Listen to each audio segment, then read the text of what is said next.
오늘 우리에게 주신 말씀은 신약성경 사도행전 10장 9절에서 33절 말씀입니다. 그 가운데 사도행전 10장 14절에서 16절 말씀 한 목소리로 합독하도록 하겠습니다. 시작. 베드로가 이르되 주여 그럴 수 없나이다. 속되고 깨끗하지 아니한 것을 내가 결코 먹지 아니하였나이다 한데, 또 두 번째 소리가 있으되 하나님께서 깨끗하게 하신 것을 내가 속되다 하지 말라 하더라. 이런 일이 3번 있은 후 그 그릇이 곧 하늘로 올려져 가니라. 아멘. 오늘은 욥바에서 가이사랴로라는 말씀으로 박철수 목사님께서 말씀 전해주시겠습니다. 기도드리고 말씀 전하기로 하겠습니다. 하나님 아버지, 은혜와 사랑을 감사를 드립니다. 2025년 벌써 한 달이 지나갔습니다. 하나님 아버지, 이 나라 이 민족 가는 길 주님께서 예비하시고 아버지 바른 길로 순리대로 이끄실 줄 믿고 감사를 드립니다. 저희의 날마다 삶이 정말로 주님 앞에서 감사드리고 경배하는 그런 삶이 될 수 있도록 날마다의 삶을 주관하여 주옵소서. 이 시간 함께하여 주옵소서. 예수님 이름으로 기도드립니다. 아멘. 제가 요즘 이제 생각나는 게 뭐냐면은, 인간이란 게 과연 무엇인가? 인간, 사람 인자하고 사이 간자를 쓰잖아요. 사람을 왜 인간이라고 했을 건가? 그냥 사람 그러면은 사람 인자 하나만 써놓으면 되는데 왜 굳이 뒤에다가 사이 간자를 붙여놨을 건가? 이제 그러면서 깨달은 게 2가지가 있는데, 하나는 사이 간자를 쓰려면은 2 이상 돼야지 사이가 나오잖아요. 그래서 인간이라는 건 홀로 존재가 아니고 공동체다. 사람이라는 존재는 애초부터 공동체다. 이걸 하나 깨달았고요. 원래는 기독교에서 그렇게 보잖아요. 사람이라는 게 공동체니까. 그 다음에 또 하나는 한 사람 중에서도 사이, 틈이 있구나. 영혼, 육 사이에 틈이 있구나. 특별히 영과 혼 사이에 틈이 있구나. 그 틈을 비집고 들어가는 게 누구다? 사탄이다. 사탄이 그 틈을 비집고 들어간다. 그런데 그 틈이 왜 생길까요? 자아 때문에 생기죠. 자아가 아집이고 편견인데 그것 때문에 그 틈이 생기는 거거든요. 자아나 아집은 사실은 근본적인 원인이 또 하나 있어요. 정직하기 못해서입니다. 내가 정직하지 못하기 때문에 다른 사람들 정직하지 못할 거다. 그러다 보니까 틈이 생기는 거예요. 그 틈을 비집고 들어가는 게 뭐다? 음모론이고 부정선거다. 그걸 제가 깨달았거든요. 사람이 무엇이간데, 시편 8편이죠? 4절. 거기 보면 하나님께서 사람을 천사보다 조금 못하게 지으시고 하나님이 창조한 모든 것을 다스리게 하셨다. 이게 사람을 지으신 창조 목적이거든요. 그러니까 하나님께서 사람을 당신보다 조금 못하게 만드셨다. 천사보다 조금 못하게 만드셨다. 그 이야기는 뭔가요? 사람이라는 존재는 하나님 형상대로 만들어진 존재다. 하나님의 버금가는 존재가 사람이다. 이게 이제 전제 조건이거든요. 그러면 우리는 어떻게 살아야 될 건가? 물론 이제 정답은 거룩하게 살자예요. 하나님이 거룩하시니까 거룩하게 살자. 그러면 이제 너무 거룩해지니까 전도서 7장 29절 전도서 7장 29절 보면은 하나님께서 뜻하시는 게 뭐냐면은 사람이 정직하는 거, 정직하게 살기를 하나님께 그럴 목적으로 사람을 창조하셨다. 그러니까 하나님께 사람에게 바라는 건 뭐다? 정직하게 사는 거다. 정직하게 살면 그게 곧 거룩으로 연결된다. 그렇지 못하기 때문에 사탄이 틈을 타게 되고 자아와 아집과 편견이 이렇게 판치는 세상이 되어버렸다.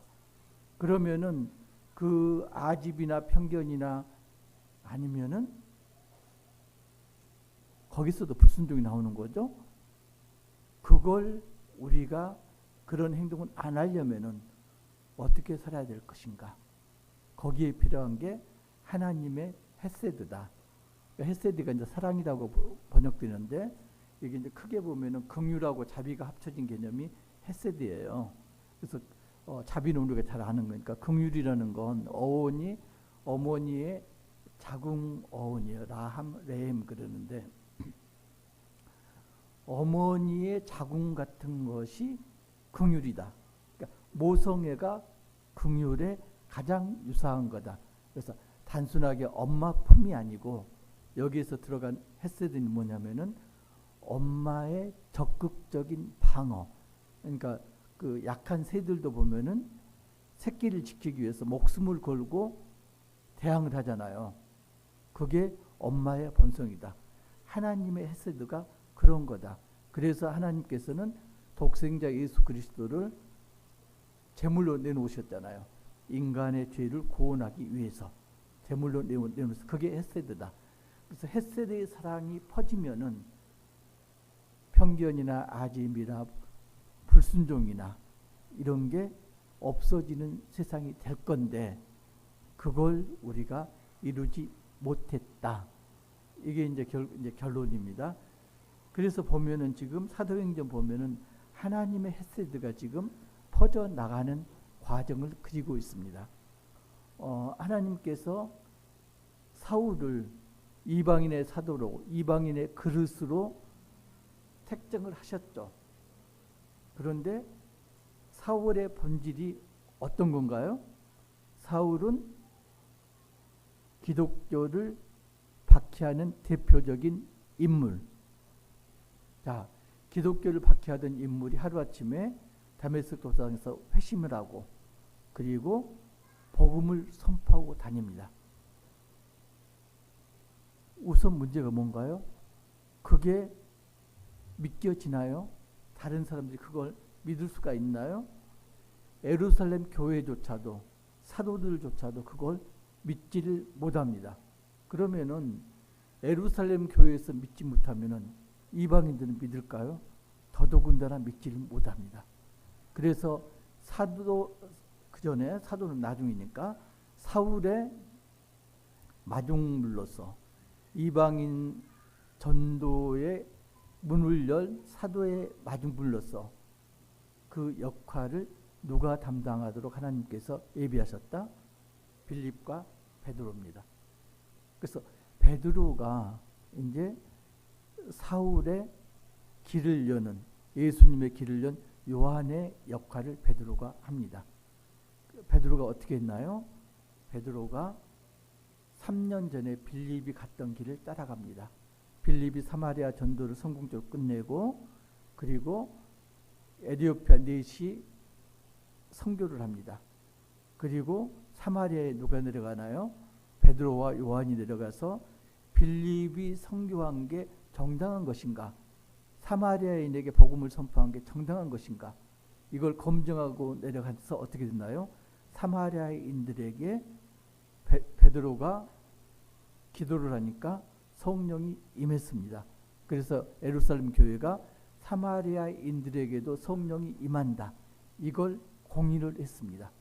그리고 3년이 지난 다음에 베드로가 빌립이 전도했던 룻다나 욥바를 따라서 선교를 합니다. 룻다에서 어떤 일이 있었나요? 룻다에서 중풍병자를 고치죠. 중풍병자 애냐를 고칩니다. 욥바에서는 죽은 도르가를 살려냅니다. 그죠? 그리고 욥바에서 베드로가 어디에 머물렀나요? 무두장이 시몬의 집에 머물렀습니다. 자, 공통점이 두 가지가 있습니다. 첫 번째 공통점은 이 세 사람은 그러니까 중풍병자라든가 아니면은 도르가라든가 무두장이 시몬은 어떤 사람? 부정한 사람. 율법으로 보면은 부정한 사람. 그죠? 중풍병자도 죄로 인해서 병이 들었다. 부정한 사람. 죽은 사람. 시체도 부정한 거. 그죠? 그리고 무두장이 짐승을 잡고 가죽을 만지는 이 사람도 부정한 사람. 부정한 사람들입니다. 그러니까 율법에서는 그 부정한 사람하고 접촉하지 말라고 했습니다. 그런데 지금 베드로는 부정한 사람하고 접촉하고 있습니다. 율법을 어긴 건가요? 하나님의 헤세드가 지금 시행되는 과정입니다. 그죠? 또 하나 공통점이 뭘까요? 또 하나 공통점은 이 사람들 모두가 이방인이 아니고 유대인입니다. 그러니까 베드로가 지금 룻다하고 욥바에서 만났던 사람은 부정한 사람이지만은 유대인이다. 베드로가 허용한 범위, 베드로 사랑의 범위가 어디다? 유대인이지만은 부정한 사람까지는 내가 받아들이겠습니다. 베드로 사랑이 거기까지입니다. 그런데 베드로에게 오늘 본문입니다. 베드로에게 환상이 나타납니다. 때가 정오쯤. 그 전에 어떤 일이 있었나요?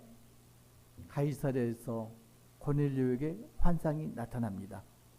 베드로를 불러오라. 그죠? 그리고 고넬료가 부하들을 보냅니다. 그 부하들이 지금 욥바 성에 가까이 왔을 때, 그때가 정오쯤인데, 그때 정오 그러면은 우리 시간으로 오후 6시. 그죠? 6시면 어떤 시간이죠? 저녁 식사 시간. 기도하러 지금 옥상으로 올라갑니다. 다락으로 올라가요. 다락으로, 이제 이게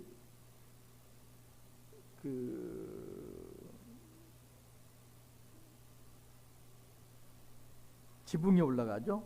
그러니까 지붕에 올라갔다는 이야기는 혼자 있고 싶어서 지붕으로 올라갑니다. 이거를 이제 우리가 자꾸 이야기할 때는 다락 골방으로 우리가 이제 번역을 많이 하죠.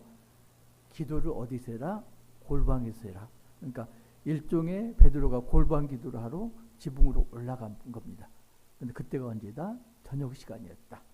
그래서 시장했다.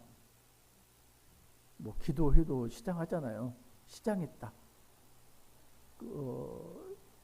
우리도 이제 금식 기도를 하면은 이런 게 나타나요. 저는 경험을 못 해봤어요.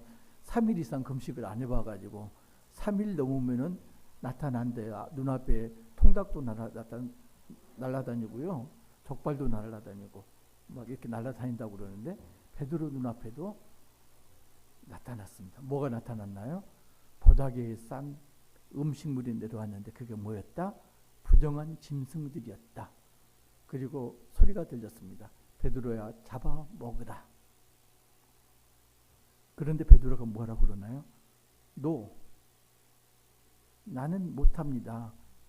나는 지금까지 부정한 것은 해본 적이 없습니다.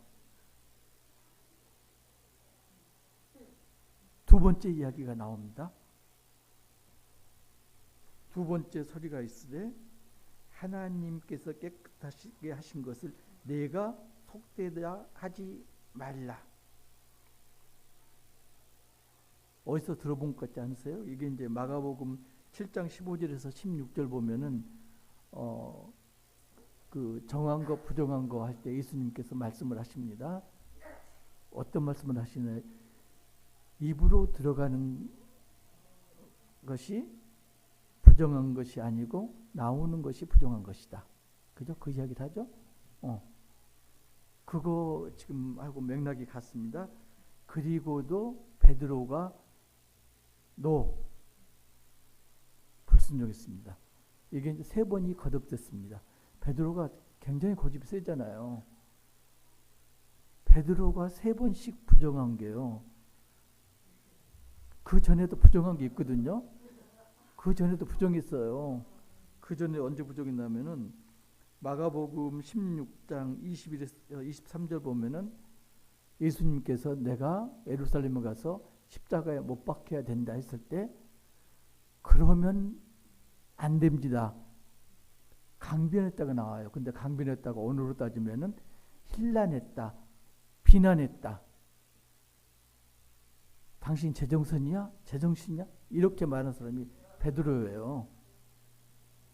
예수님 뭐라고 그랬나요? 사탄아 내 뒤로 물러가라. 사탄이라는 소리를 들을 정도로 예수님 말씀에 불순종했습니다. 또 한 번 언젠가요? 요한복음 13장 8절 보면은 예수님이 세족식을 합니다. 베드로가 뭐라고 그랬나요? 안 됩니다. 주님 그러시면 안 됩니다. 나는 안 됩니다. 못 시키겠거든요. 예수님 말씀하십니다. 내가 너를 시키지 못하면은 너는 구원 받지 못한다. 그런 식으로 말씀하시니까 그러면은 몸을 씻어달라고 이러잖아요. 이렇게 3번씩 지금 부인을 하는 하나님 말씀에 저항을 하는 베드로가 3번째 말씀에 드디어 하나님 말씀에 순종을 합니다. 그때 이제 베드로가 이제 곰곰 생각할 때 누가 도착하나요? 고넬료가 보낸 사람들이 도착합니다. 그리고 고넬료가 본 환상, 그리고 고넬료가 자기들을 보낸 것, 이걸 말합니다. 23절 보면 베드로가 불러들여 요숙하게 한다. 그 사람들을 집에 불러들여서 머무르게 했다.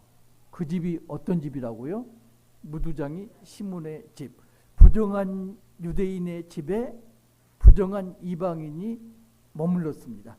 아주 경건한 유대인 베드로와 함께. 그러면 어떤 일이 벌어졌을까요? 함께 한 집에서 잤는데 식사는 어떻게 했을 것 같아요? 따로 했을까요? 같이 했을 겁니다. 그러니까 이게 베드로도 뜻을 안 거죠.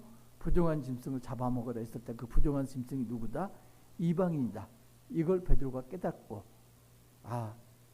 그 즈음에 고넬료가 보낸 사람들이 왔고 이게 하나님 뜻이다. 이방인 선교에 대한 하나님 뜻이라는 걸 깨닫고 그 사람들을 머물르게 하고 식사를 함께 했을 겁니다. 그래서 이제 그 다음에 나온 문제가 뭐냐면은 그 다음 장 11장 2절 3절 보면요. 제가 읽을게요. 11장 사도행전 11장 2절 3절. 베드로가 예루살렘에 올라갔을 때 지금 베드로가 이제 고넬료를 만난 다음에 예루살렘으로 복귀를 했습니다. 그때 할례자들이 비난하여 교회에 있던 이제 유대인들이 베드로를 비난합니다.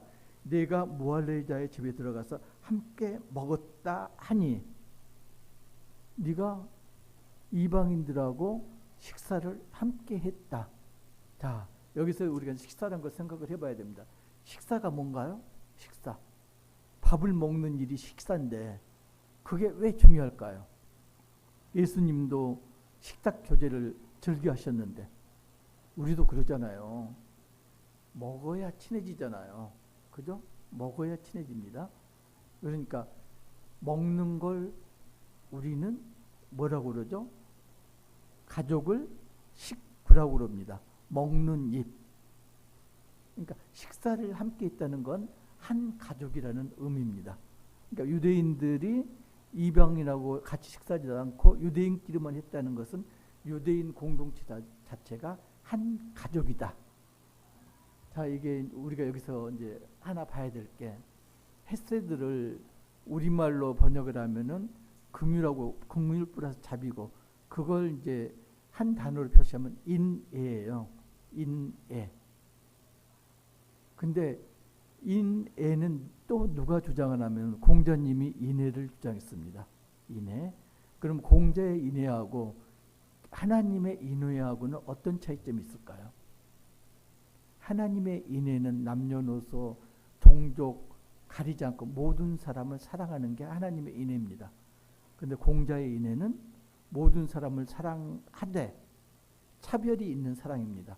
우선은 가장 가까운 사람부터 내 가족 점점 범위를 높여가면서 차등이 있는 사람이 공자의 인애입니다. 그러니까 공자의 인애와 헤세드 차이점은 차등이 있고 없고입니다. 그러니까 유대인의 사랑은 유대인들은 지금 헤세드라고 그러지만 결국은 하나님의 헤세드가 아니고 공자의 인애에 머물러 있는 게 지금 유대인의 사랑입니다. 베드로가 지금 거기에 머물렀다가 그 음식 보자기 환상을 보고 한 발 더 나갔는데 예루살렘 교회는 여전히 어디에 머물러 있다? 공자의 인해에 머물러 있습니다. 자, 그래서 이제 그 다음 날 베드로가 길을 떠납니다. 가이사랴를 향해서. 가서 누구를 만나나요? 고넬료를 만납니다. 가서 봤더니 24절 한 목소리로 합독하시겠습니다. 시작. 이튿날 가이사랴에 들어가니 고넬료가 그의 친척과 가까운 친구들을 모아 기다리더니, 자, 기가 막히지 않나요? 고넬료하고 베드로는 만난 적이 없습니다. 서로 알지 못하는 사람입니다. 고넬료가 일방적으로 지금 환상을 보고 부하들을 베드로에게 보냈습니다. 올지 안 올지 모릅니다. 그죠? 제비를 뽑을 때 내가 될지 안 될지 모릅니다. 그런데 정순 집사님이 미리 알고 반응을 하잖아요. 고넬료도 환상을 보고 부하들을 보내고 어떻게 했다고요? 그냥 있는 게 아니고 그의 친척과 가까운 친구들을 다 모아서 기다렸어요. 올 걸 이미 알고 기다린 겁니다. 대단하잖아요. 제비뽑기하고 마찬가지예요. 지금 알고 기다립니다. 그리고 만납니다. 만나서 이제 이야기를 하죠. 환상을 본 이야기. 베드로도 나도 환상을 본 이야기. 이 이야기를 하고, 자, 33절 한 목소리로 시작. 내가 곧 당신에게 사람을 보내었는데 오셨으니 잘하였나이다. 이제 우리는 주께서 당신에게 명하신 모든 것을 듣고자 하여 다 하나님 앞에 있나이다. 아멘. 지금요, 고넬료 정말로 순수한 그런 입장으로 베드로를 맞이합니다. 다음 주에 나올 게 이제 고넬료에게 복음을 전하는 이제 그런 맥락인데, 거기까지 하려다가 너무 시간이 많이 필요해서 잘랐어요. 그런데 우리가 여기서 생각해 볼 게, 베드로가 지금 욥바를 거쳐서 가이사랴로 갔습니다.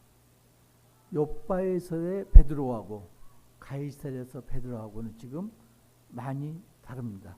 욥바에서의 베드로는 공자의 인해에서 머물러 있는 베드로, 가이사랴에서 베드로는 하나님의 헤세드까지 나아간 베드로.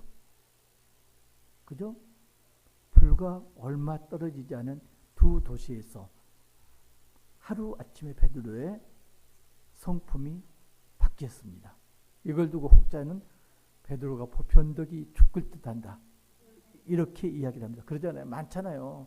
베드로가 보면 쭉 나대기를 좋아해가지고요, 변덕이 죽을 듯하게 많았습니다. 근데 이걸 사랑의 관점에서 보면은 베드로의 사랑이 성숙해 가는 과정입니다. 물론 이제 성숙한 과정이 쭉 이렇게 되는 게 아니고 기복이 있잖아요. 성숙했다가 다시 침체됐다가 이런 과정이 있지만은 아무튼 사랑이 성숙해 가는 과정을 베드로가 잘 보여주고 있다. 여기서 우리가 생각해야 될 게, 그러면은 요나는 무엇이고 가이사랴는 무엇인가? 이걸 우리가 생각을 해봐야 됩니다. 요나가 어떤 곳이죠? 요나가 아니고 욥바. 먼저 나왔어요. 욥바가 요나부터 시작하잖아요. 요나가 하나님 명령을 거절하고 니느웨로 가서 심판을 선언하라. 하나님 명령을 거절하고 왔던 곳이 어디다? 사마리아에서 욥바로 와서 다시스로 배를 타고 도망갔던 곳이 욥바입니다. 요나가 불순종한 곳이 욥바. 그리고 욥바가 어떤 곳이냐면요, 솔로몬이 성전을 짓고 궁궐을 지을 때 레바논에서 두로왕 히람이 뭘 보내나요? 가장 좋은 목재 백향목을 보냅니다. 그걸 실어 날렸던 항구가 욥바항. 그래서 솔로몬이 성전하고 궁궐 건축이 끝난 다음에 20년 걸쳐 꽂게 됐죠. 그런 다음에 두로왕 히람에게 살해를 합니다. 거기에 어디? 갈릴리 인근 20도시, 20성읍을 선물로 줍니다. 두로왕 히람이 그걸 보고 마음에 안 찼습니다. 왜요? 쓸모없는 땅이었거든요. 그래서 가불 땅이다. 가불 땅이라는 게 쓸모없는 땅, 황무지 이런 뜻입니다. 이게 이제 역대하라든가 이런 데 보면 나오는데 거기까지는 생각하지 마시고 일단 그 개념만 생각하세요. 그런데 솔로몬 왕이나 두로왕 히람이 가불 땅, 쓸모없는 땅, 황무지라고 버려졌던 땅이 어떤 땅이죠? 갈릴리. 거기서 누가 나셨어요? 예수 그리스도가 탄생한 곳이 갈릴리잖아요. 그리고 베드로가 지금 하나님께서 부정한 짐승을 잡아먹으려 했을 때 3번씩이나 못하겠다고 너 3번씩이나 했던 불순종했던 곳이 욥바.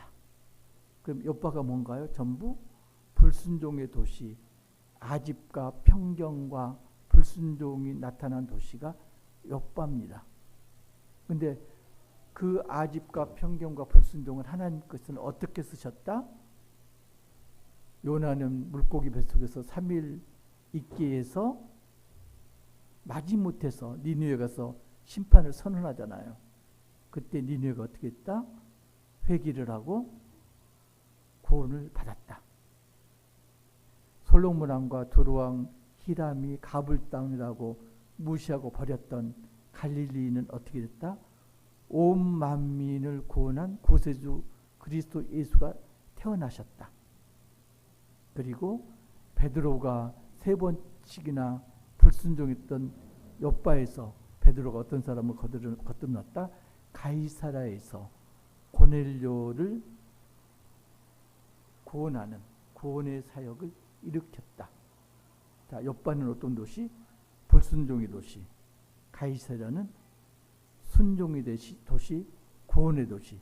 개념이 이제 이렇게 좀 다릅니다. 그런데 우리 이제 가이사라를 생각할 때 그냥 순종하고 구원이 이루어졌구나 그러는데 구원하고 심판은 어떤 거? 동전의 양면이다. 구원과 동시에 심판은 이루어진다. 복음을 받아들이면 고넬료처럼 구원을 받지만은 복음을 받아들이지 않으면은 심판을 받는다. 그러니까 가이사라가 구원의 도시지만은 한편으로는 심판의 도시다. 그래서 가이사를 보면요, 하나님께서 먼저 누구를 예비하셨나요? 빌립을 예비하셨습니다. 빌립이 가이사라에 정착을 하잖아요. 그러니까 빌립을 가이사라 복음의 전초 기지로 들어 쓰신 거죠. 나중에 보면은 사울이 3차 전도여행을 마치고 예루살렘에 들어갈 때 어디로 가나요? 빌립의 집에서 머무릅니다. 그리고 예루살렘에서 체포되었고 죄인 신분으로 로마로 갈 때 어디를 들리나요? 가이사랴에 들러가지고 총독들에게 2년 동안 신문을 받습니다. 구원의 도시임과 동시에 심판의 도시가 가이사랴입니다.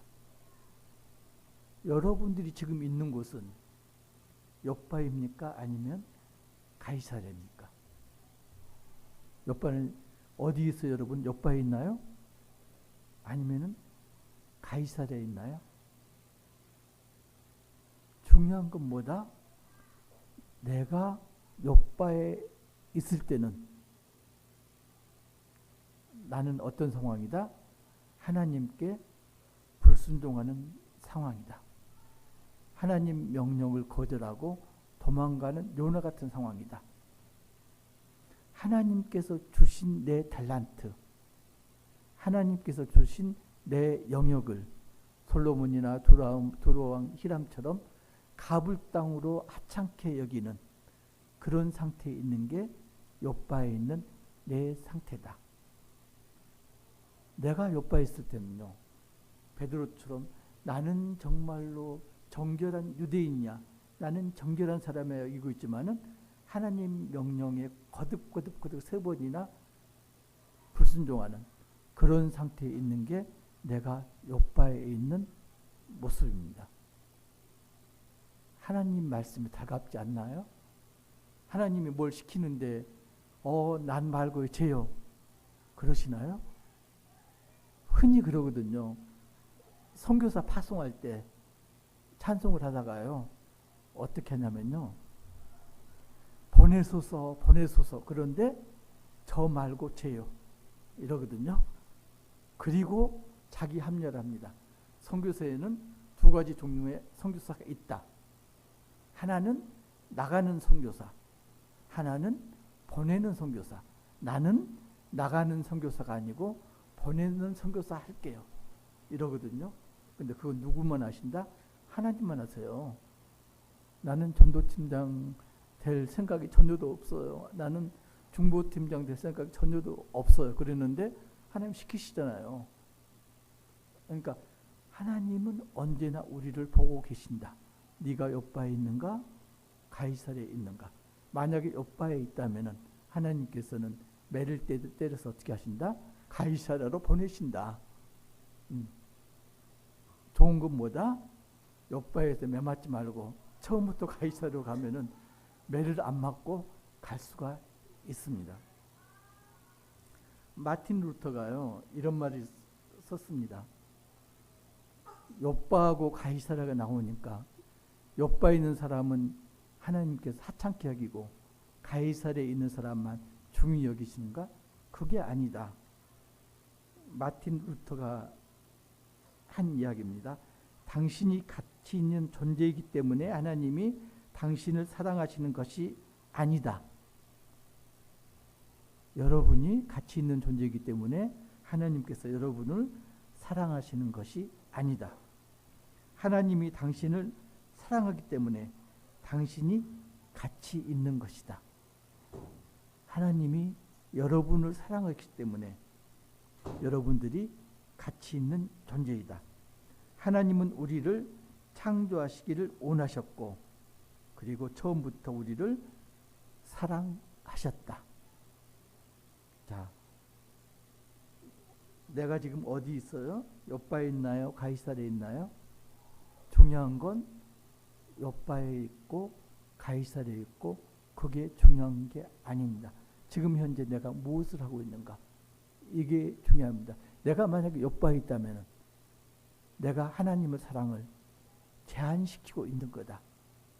하나님의 헤세드를 공자의 인애로 내 가족 우선, 내 나라 위선, 그리고 잘난 놈 위선, 우선으로 이렇게 여기는 그런 제한된 사랑, 이걸 향하고 있는 게 내 요바에 있는 내 모습이다.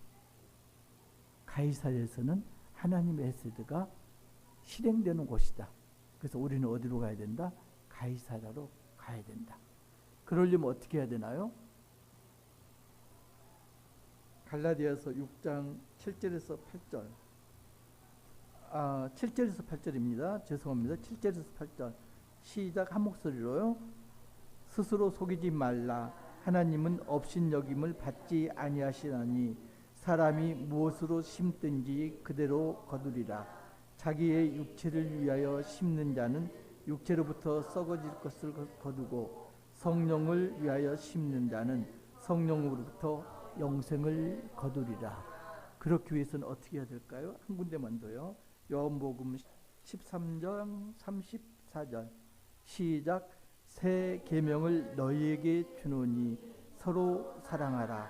내가 너희를 사랑하는 것 같이 너희도 서로 사랑하라. 자, 됐습니다. 거기까지요. 이게 지금 하나님의 헤세드입니다. 그러니까 하나님의 헤세드는 뭐가 전제가 된가요?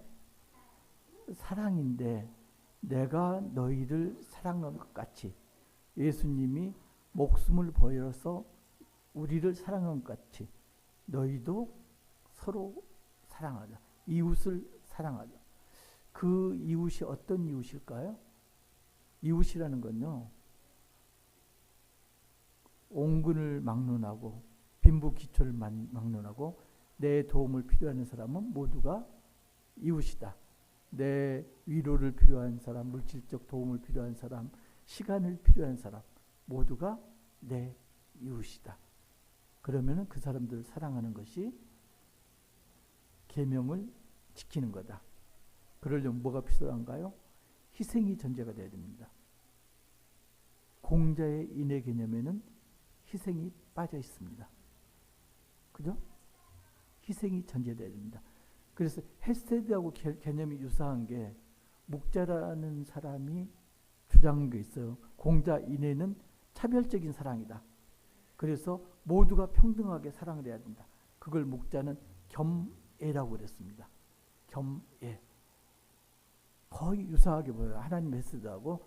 그런데 결정적으로 다른 점이 있습니다. 목자의 겸애는 목자가 뭐라고 그랬냐면 다른 사람 자식도 내 자식같이 여기고 사랑해야 된다. 그게 겸애의 바탕이다. 그런데 다른 사람이라는 게 내가 모르는 사람 자식 말하는 게 아니고요. 그 당시에는 춘추 전국시대에 전쟁이 많았기 때문에 고아가 많았습니다. 그래서 목자가 주장한 건 어떤 걸 주장했냐면은 가정이라는 게 한 부부가 이루는 울타리가 가정이 아니다. 적어도 4쌍, 5쌍 부부가 모여서 한 울타리를 형성하는 게 가정이다. 그래서 다른 사람이라고 했을 때 다른 사람이 누구냐면은 그 공동체 내에 다른 사람, 그 사람들 자식을 내 자식하고 동등하게 대해야 된다. 사랑해야 된다. 그러면 어떤 이야기인가요? 그 공동체를 벗어난 나머지는 내 자식이 아니라는 이야기예요. 그리고 하나가 뭐냐면 교리. 그게 뭐냐면은 상호이 도움을 주고받는 관계에서 사랑하는 게 겸애다. 그랬습니다. 그러니까 나한테 도움이 안 되는 건 사랑할 존재가 아닌 거예요. 하나님의 헤세드하고 많이 다르잖아요. 평등하게 사랑을 하고 그랬는데 하나님의 헤세드는 희생을 전제로 한 사랑인데 목자의 겸애는 그게 아니고 이익을 전제, 상호 이익을 전제로 한 그런 사랑이고요. 공자의 인애는 차별적인 사랑이고요. 그래서 새 계명이 뭐라고요? 내가 너희를 사랑한 것 같이 서로 사랑하자. 그죠? 거기는 뭐가 들어간다? 전제되는 게 희생이다. 여러분이 욥바에 있든지 가이사르에 있든지 서로 사랑하는 계명 그걸 지킨다면은 어디로 자연스럽게 옮겨가나요? 욥바에 있더라도 가이사르로 옮겨가게 됩니다. 그 전에 욥바에서 매맞지 말고 가이사르로 바로 가는 게 더 중요하겠죠. 여러분 어디가 있어요? 욥바에 있나요? 가이사르에 있나요? 한번 가슴에 손을 얹고 생각해 보시기 바랍니다.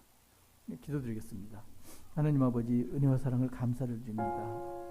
베드로를 통하여 하나님의 헤세드가 아버지 인종을 넘어서 모든 민족에게 퍼져감을 우리가 두 눈으로 목격을 합니다. 하나님 아버지 저희가 욥바에 머무르지 말게 하시고 나만 정결하다 나만 구원받았다 아버지 거기에 그치지 말게 하시고 이웃을 사랑하는 아버지 주님의 새 계명을 아버지 준수하는 신실한 자 될 수 있도록 축복하여 주옵소서.